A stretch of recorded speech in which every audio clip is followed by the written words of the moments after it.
Yo, what's up fam, and welcome back to the channel. This is your boy Brandon Rico, and today we're going to be getting into how I use BeatHawk by UVI, the BeatHawk app inside of BeatMaker 3 as a sound module for the incredible sound banks that they have. For those of you who don't know what BeatHawk is, I won't go into a full in-depth review about it or any tutorials about it. So if you want a full in-depth review or a tutorial, let me know in the comments and maybe I can put together a video for that separately. But today we're just going to get into how I've been using it inside of BeatMaker 3. So like I said, for those of you who have not heard of BeatHawk and don't know what it does, most people know BeatHawk as a standalone beat making app that you can create patterns, you can make whole tracks in. It has a built-in audio recorder as well as like a recording sampler, and you can edit different things inside of that recording. BeatHawk is also available on both iPad as well as your iPhone. So you can create beat patterns, loops, drum loops, or even melody loops and stuff like that, or even full tracks and full pattern layouts and export them into another DAW, or you can track them all out and create them all within the same application. But what some people don't know is that it also works as an audio unit plugin for iOS DAWs.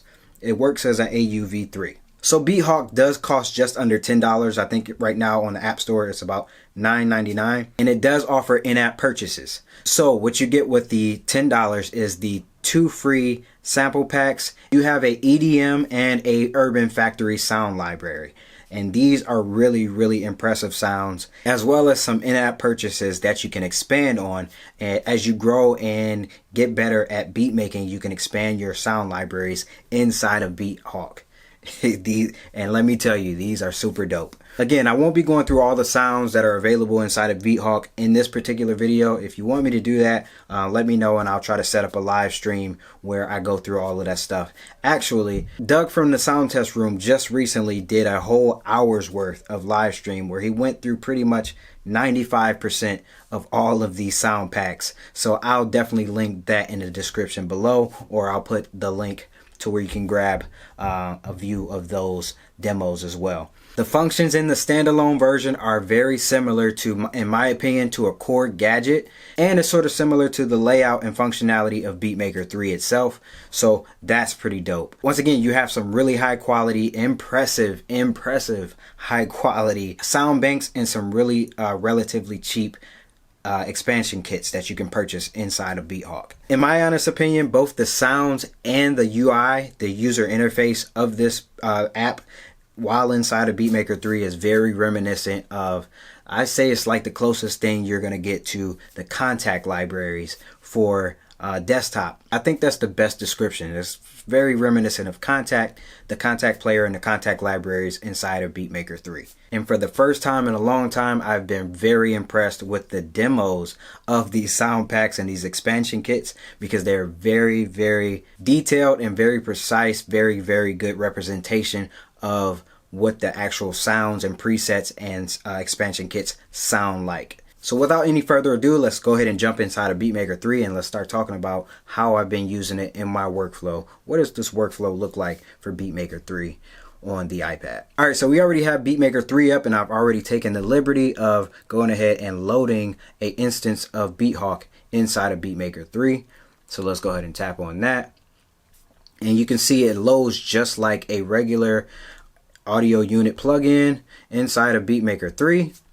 So on the left hand side, you'll see that you have a pads tab, and it's very similar, like I said, to the standalone app. Some things are slightly different from when you pull it up in BeatMaker 3 than when you pull it up on the standalone. So in the pads tab, this is where you'll load every individual pad. Like I said, it's very similar to BeatMaker 3 in the way you load your pads onto BeatMaker 3. But we'll get into that in a hot second. So you can see that you load individual sounds,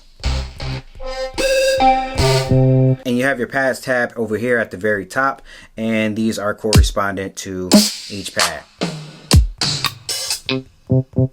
And these are all built-in sounds that are already inside of BeatHawk. So in relation to BeatMaker 3, you only have one pad out of 16 loaded. But inside of that one pad, you have an additional 16 pads. You have an additional 16 pad layout that actually grants you access to 16 different instruments and 16 different playlists and stuff like that. So that is the pads tab. Then you have the spectrum tab, where when you select the pad, so let's go ahead and do the snare with select the pad, and you go through the spectrum of the velocity. So you have 16 forms of velocity from lowest to highest. And then you'll see that you have another tab over here, which is the piano tab, a keys tab right here. And you can see that not only does it play a spectrum of velocity, you can also play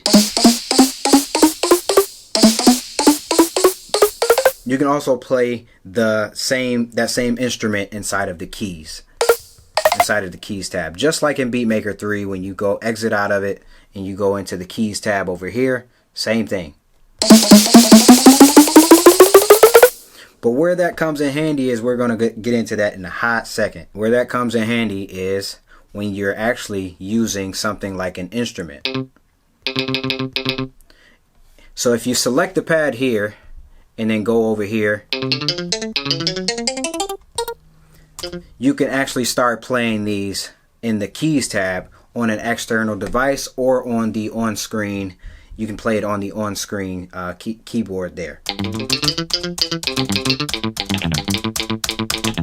Alright, the same way you would on the keys tab. But in this case, you don't really have to play it on the keys tab because you're already inside of the keys tab inside of BeatHawk. A little bit of inception, beatception. You get what I'm saying. So since you have that pad selected, then you are controlling that specific pad at that specific time. Once you step out of that pad, everything that you do is a representation of what is on this screen in BeatMaker 3 as well. So if you go back into the keys tab,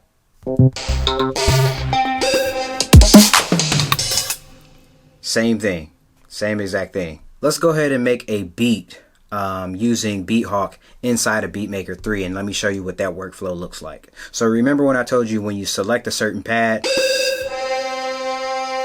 you're able to play that pad.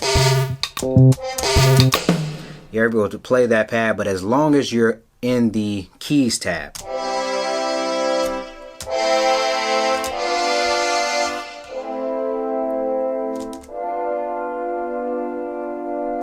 So you can see already that these are built-in sounds. These are sounds that come from the BeatHawk app. So I've already purchased some expansion kits from BeatHawk. So this is the browser, and this is what I was talking about when I said that it felt very similar, very reminiscent of the Kontakt libraries. So the user interface over here, you have all of your you have your user library and all of the expansion packs over here to the left. And then once you've chosen your specific sound pack that you want to use, it brings up another window over here in the center of categories and instruments that you may want to use inside of your beat. You can also actually audition these instruments inside of BeatHawk before you even load them up.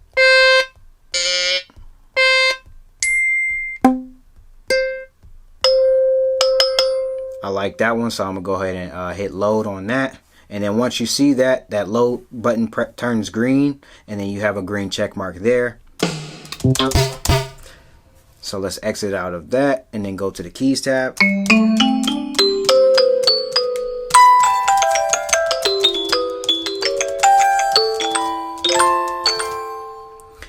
And that's how that works. So when we go to record inside of BeatMaker 3, let's go ahead and go back to a different.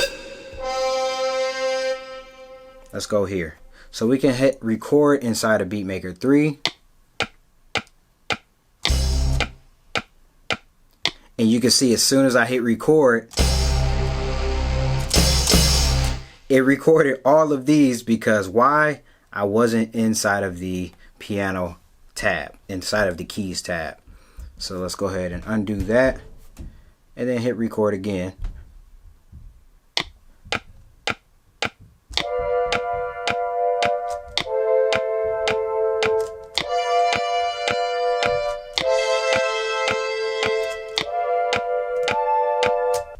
Alright, so you can see that we recorded a 4-bar loop.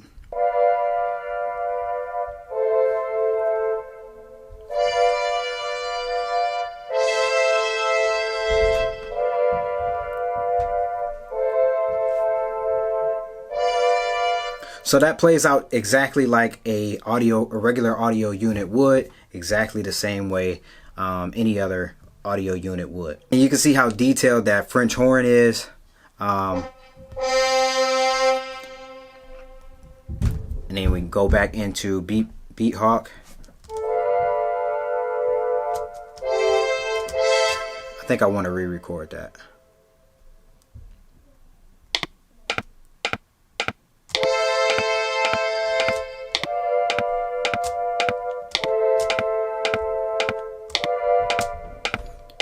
I actually don't like the way that is releasing so fast when I do that. So over here on the right hand side, I can go into the, make sure that pad is selected, and I can go into the all of these tags, so tabs over here. So on the right hand side, we have a track and pattern button over here, so you can edit your patterns that you create inside of BeatHawk, or you can edit the actual track that you're controlling. So you can edit the volume, the pan, the pitch, and even like you saw me over here, you saw me change the sound over here through the browser. You can browse through different sounds like that. But in here, you can also change how the instrument performs, as well as some effects envelopes and high pass filter, low pass filters, how much it's delaying and how much it has reverb on it, all built into the BeatHawk app. So these are pre-DAW effects and controls. Before it even gets to BeatMaker 3, it's already given itself a reverb, a delay, high pass filter, all that stuff. So you don't have to add any other external effects and take away from the CPU from your iPad. So I want to bring that release up. Bring that back in here.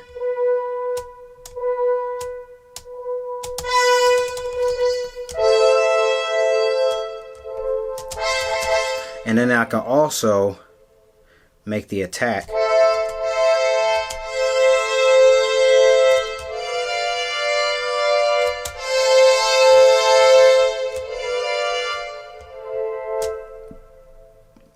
So if we go ahead and hit record.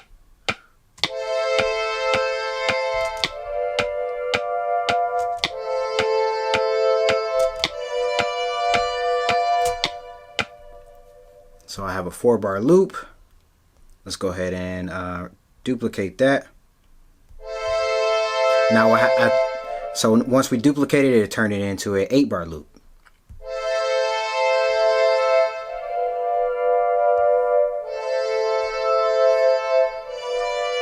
So you can see how much control that you have over these sounds inside of BeatHawk inside of BeatMaker 3 before you even start tweaking things in BeatMaker 3 to get your sound. Let's go ahead and load another instance of BeatHawk onto another track so I can show you a couple other things. Like I said, we loaded up through BeatMaker 3 just like any other audio instrument. And let's go to our browser and let's go back to musical toys. Now you don't have to go to a different track, and I'm gonna show you why in a minute. So like I mentioned earlier, with the $10 you automatically get the EDM factory library and the urban factory library. Everything else is the expansion kits that I've purchased, and these were like $5, $3, $7. So I ended up maybe spending maybe $30 to almost $40, and I have a ton of really dope sounds that I really don't have to spend that much more money on any other instruments. So let's go back in here.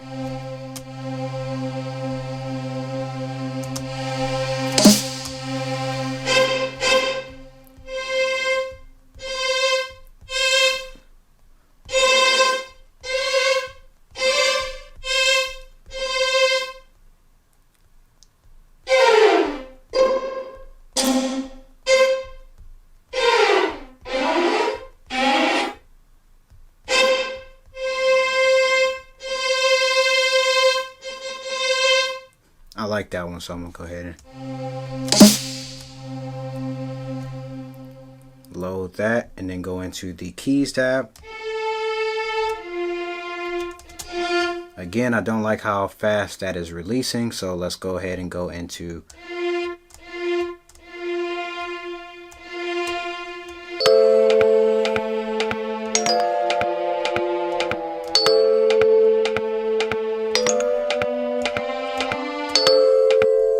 I don't even think that was the right tab. That's not even what we did at first. So you can see how you can audition different sounds, even if you... That was it.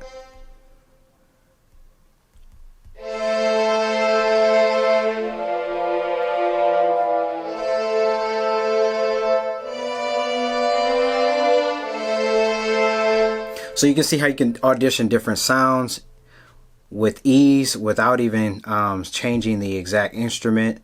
You can load multiple instruments for multiple tabs and then just swap out instruments just like that, just to see how they sound. So you can see.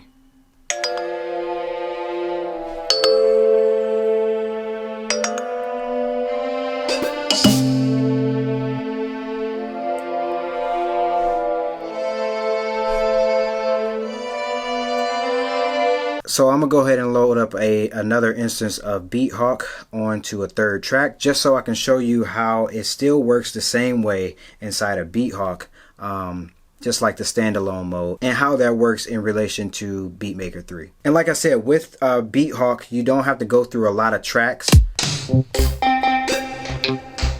because you have a lot of track options here within the same instance of BeatHawk. You can create multiple tracks and just record them to audio, just like the same way that I do with Audio Kits D1. But you can also record multiple tracks inside of BeatHawk without recording it into BeatMaker 3, and I'll show you what I'm talking about in a second.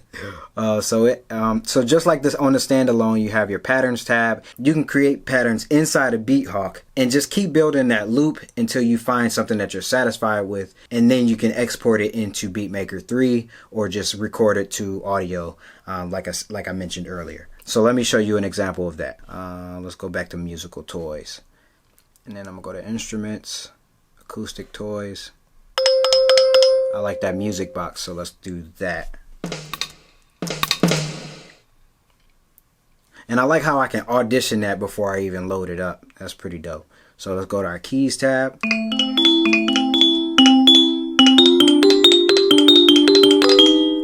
And the dope thing about this is that you can actually change on screen. You can actually go in and pick your scale.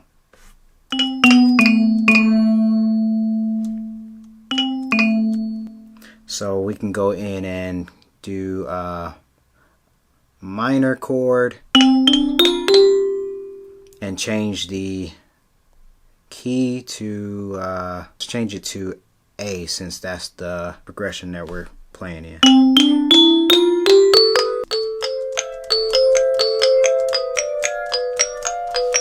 So even if you hit the wrong note on your MIDI controller,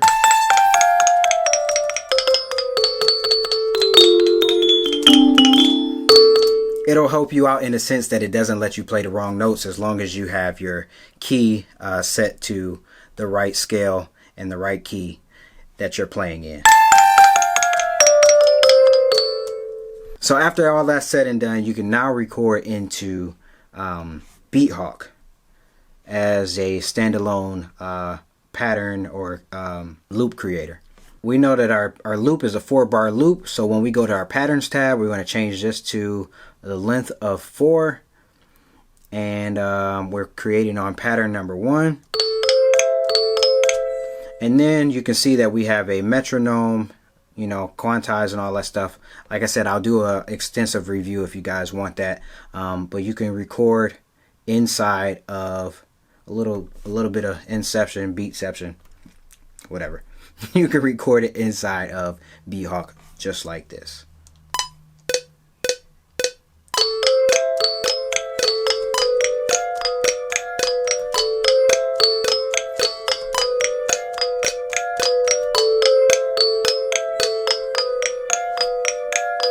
So you can see after I hit the record button that it stopped the recording. Notice though that BeatMaker 3 is not playing in the background. So if I hit stop and then play it,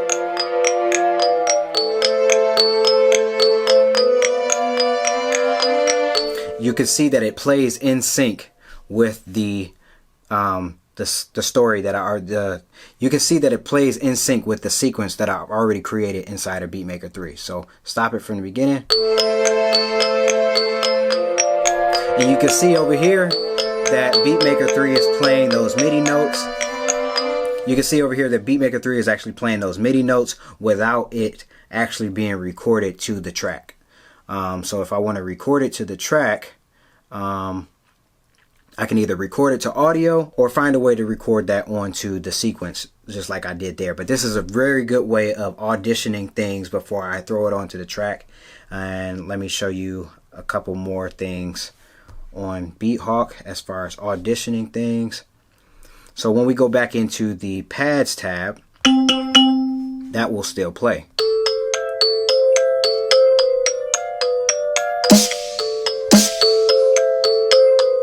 Let's go back to the track. Now we have this second pad selected.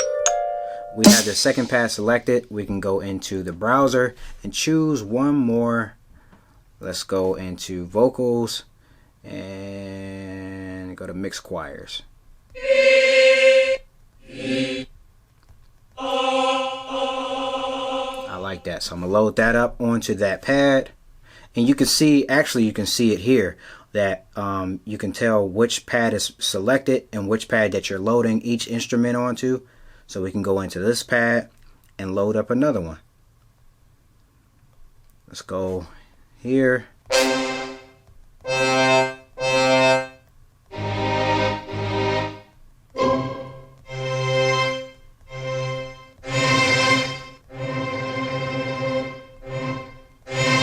I like that one. So let's go ahead and load that. So we have two different ones. All right. So let's exit out of there. Make sure we're in that one loaded up with the choir.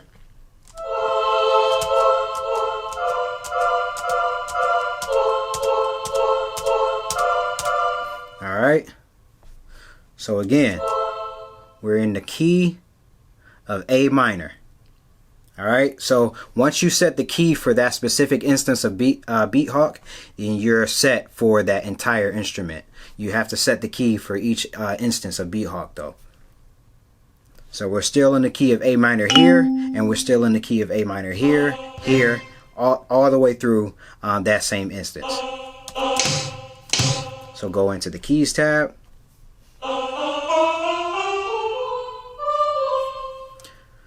All right, so let's go ahead and record that.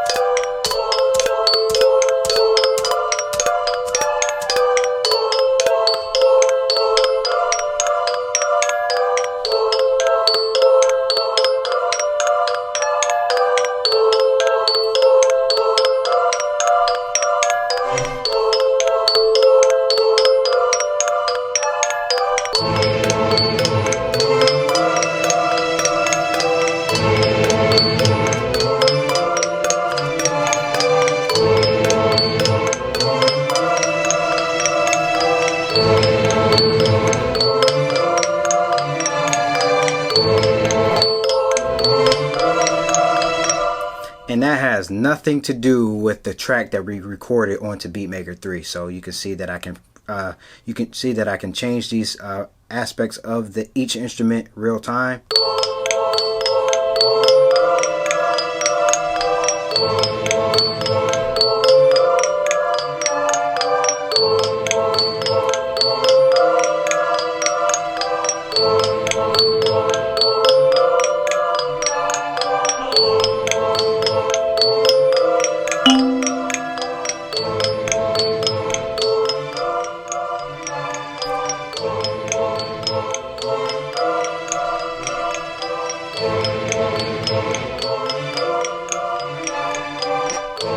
So once we hit stop and then play everything all together, it will play in sync.